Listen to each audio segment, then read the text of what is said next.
केंद्रीय गृह मंत्रालय द्वारा तुरंत ही राज्य सरकार से रिपोर्ट प्राप्त की गई है। पहले भी कई मौकों पर केंद्रीय सुरक्षा एजेंसियों के खतरे के आकलन के आधार पर श्री ओवैसी को सुरक्षा प्रदान करने के लिए केंद्र सरकार ने निर्देश जारी किए हैं, लेकिन श्री ओवैसी द्वारा सुरक्षा लेने के लिए अनिच्छा के कारण दिल्ली पुलिस और तेलंगाना पुलिस उन्हें सुरक्षा देने का प्रयास सफल नहीं हो पाया। श्री ओवैसी के खतरे का पुनः मूल्यांकन कराया गया है और खतरे के आकलन के आधार पर उनका दिल्ली में बुलेट प्रूफ कार के साथ अखिल भारतीय स्तर पर केंद्रीय रिजर्व पुलिस बल की जेड श्रेणी की सुरक्षा प्रदान की गई है। मेरा वक्तव्य समाप्त हुआ, मगर हमारे पास जो मौखिक सूचनाएं श्री ओवैसी के द्वारा भेजी गई, उन्होंने अभी भी सुरक्षा लेने से इनकार किया है। मैं सदन के माध्यम से श्री ओवैसी को विनती करना चाहूंगा कि वो तत्काल सुरक्षा ले ले और हम सबकी चिंता का समाधान करें। धन्यवाद। ढाई मारो या कुछ करते कर लो, हमको पार्लियामेंट में हमने खड़े होकर परवरदिगार की जात पर तवक्कल करके हमने कहा कि हम जेड कैटेगरी नहीं लेंगे।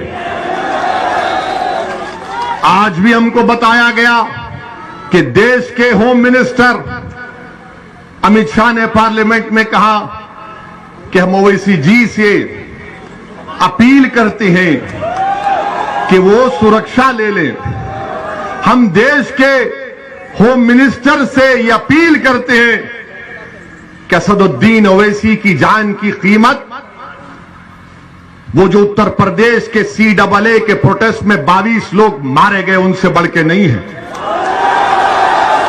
असदुद्दीन ओवैसी की जान की कीमत पीलू से बढ़कर नहीं है, रगबर से बढ़कर नहीं है, इखलाक से बढ़कर नहीं है, ना वो बदायूं का बच्चा जो अब तक अपनी मां जिसके लिए रो रही है उसकी जिंदगी से बढ़कर है।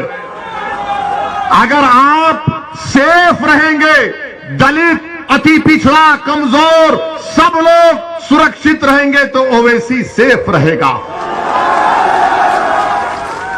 आप मुझे सिक्योरिटी मत दो।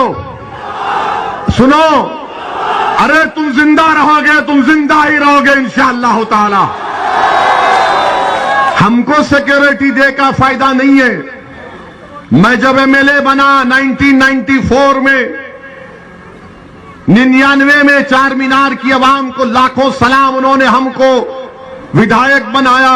हम हर साल लिख कर देते हैं तेलंगाना की हुकूमत को कि हमको नहीं चाहिए। मैं पसंद नहीं करता कि लोग बंदूक लेकर मेरे साथ फिरे।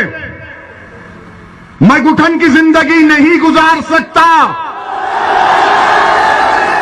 मैं गुठन की जिंदगी नहीं गुजार सकता। मैं आजाद पंछी की तरह अपनी जिंदगी गुजारना चाहता हूं। और हुकूमत का काम यह है कि हुकूमत हमारी सिक्योरिटी से ज्यादा उन लोगों को सुरक्षा पहुंचाए जिनको गोश्त के नाम पर मार मार कर खत्म कर दिया जाता है। मुझे नहीं चाहिए। मैं अमित शाह को, हमारे होम मिनिस्टर का, उनके इस अल्फाज का शुक्रिया अदा करता हूं, मगर मैं ये कहना चाह रहा हूं मोदी सरकार से कि आप मुझे जेड कैटेगरी नहीं, मुझे ए कैटेगरी का शहरी बनाइए, हम सब बराबर हो जाए। ये वक्त का तकाजा है, ये गरीबों का मुतालबा है। गरीब ये देखना चाह रहा है कि अगर ओवैसी पिंजरे में बंद हो गया तो फिर कौन मेरी आवाज को उठाएगा। मजलूम ये देख रहा है कि ओवैसी किट्ठौर और मीरठ के गली कूचों में गरीबों मजलूमों के दरमियान में चलकर उन नौजवानों से हाथ मिला रहा है, तो किट्ठौर में किसी एक मां ने मुझे अपने करीब बुलाकर मेरे सर पर हाथ रखकर कहा कि बेटा तेरे अल्लाह तेरी हिफाजत करेगा। शायद उसी मां की दुआ मुझे इन गोलियों से बचा गई।